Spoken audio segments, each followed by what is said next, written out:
Hay una historia de 1859 que suena a ciencia ficción, pero es totalmente real. Y es una historia que nos abre los ojos a una vulnerabilidad muy seria en nuestro mundo de hoy.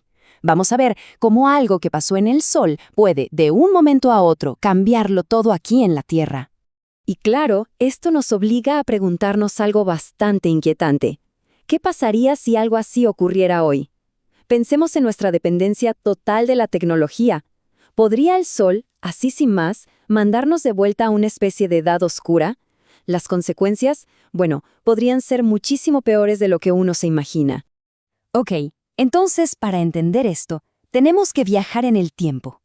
Vámonos directo a ese momento histórico, a una época en la que nuestro planeta sintió la fuerza del Sol de una forma, vaya, muy pero muy directa.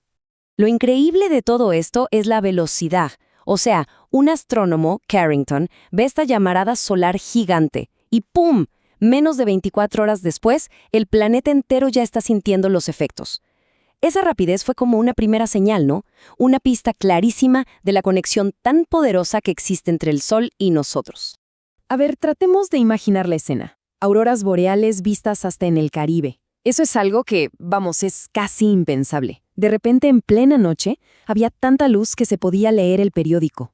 Pero ojo, esto no fue solo un show de luces en el cielo. La tecnología de punta de esa época, el telégrafo, simplemente se volvió loca. Las líneas echaban chispas, los operadores sufrían descargas eléctricas. Fue literalmente el caos tecnológico del siglo XIX.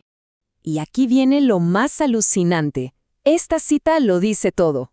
La tormenta generó tanta electricidad en el ambiente que algunos operadores de telégrafo desconectaron sus baterías y usaron la energía de la propia aurora para mandar mensajes. Es que la atmósfera misma se convirtió en una gigantesca batería. ¡Una locura! Ok, ya vimos la historia, que es fascinante.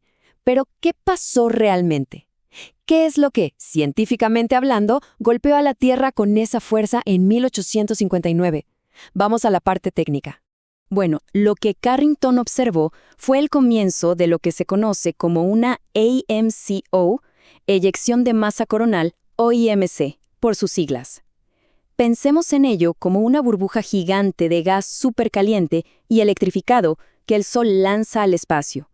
Cuando esa burbuja choca contra el campo magnético de la Tierra, nuestro escudo protector, induce corrientes eléctricas potentísimas aquí abajo, en la superficie.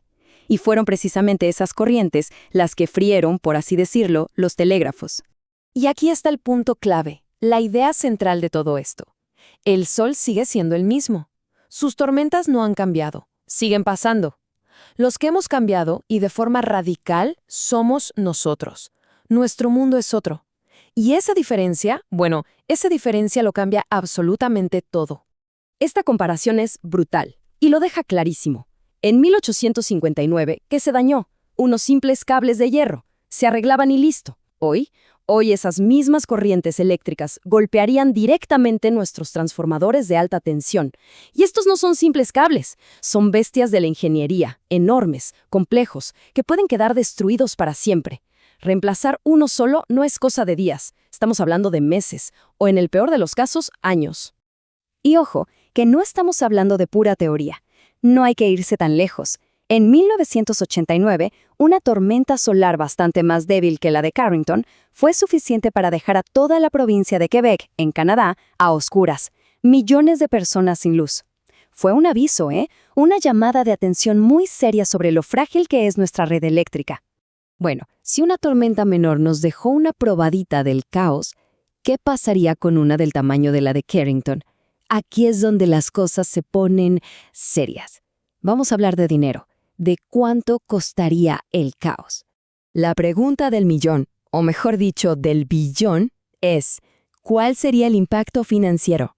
Porque ya no se trata solo de si podríamos recuperarnos, sino de ¿cuál es la factura de un apagón masivo y prolongado en el siglo XXI? A ver, la cifra que se maneja es de $2 billones. Y para que quede claro, estamos hablando de 2 millones de millones de dólares. Un 2 seguido de 12 ceros. Y eso es solo en el primer año. Es una cantidad de dinero tan descomunal que supera el Producto Interno Bruto de la mayoría de los países del planeta. Pero en realidad el dinero es casi lo de menos. Lo aterrador es el efecto en cascada, el dominó. Pensemos un segundo. Sin electricidad, no hay bombas para el agua potable.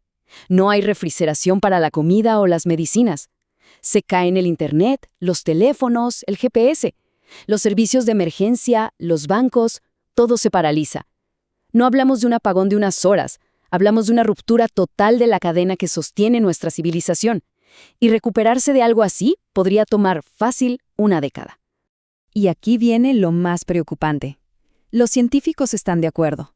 La pregunta no es si va a volver a pasar algo así. La pregunta es, ¿cuándo? Es una amenaza inevitable.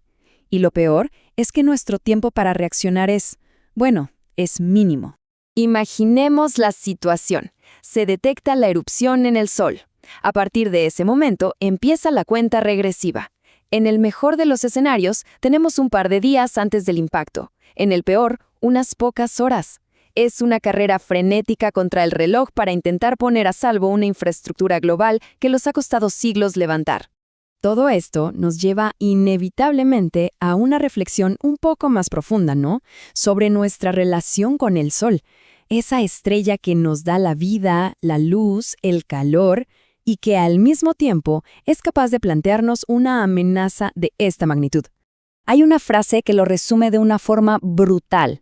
El mismo progreso que sostiene la vida contemporánea define su punto de quiebre. Es perfecto. Nuestra mayor fortaleza, toda esta increíble tecnología que nos rodea, es al mismo tiempo nuestro talón de Aquiles. Hemos creado un mundo súper sofisticado, sí, pero también peligrosamente frágil. Al final, el Sol va a seguir siendo el Sol. Ha tenido estas tormentas por miles de millones de años y las va a seguir teniendo. No va a cambiar. Los que sí hemos cambiado, y mucho, somos nosotros. Así que la verdadera pregunta que queda flotando en el aire es, ¿hasta qué punto toda nuestra existencia depende, minuto a minuto, de que el Sol decida mantenerse en calma?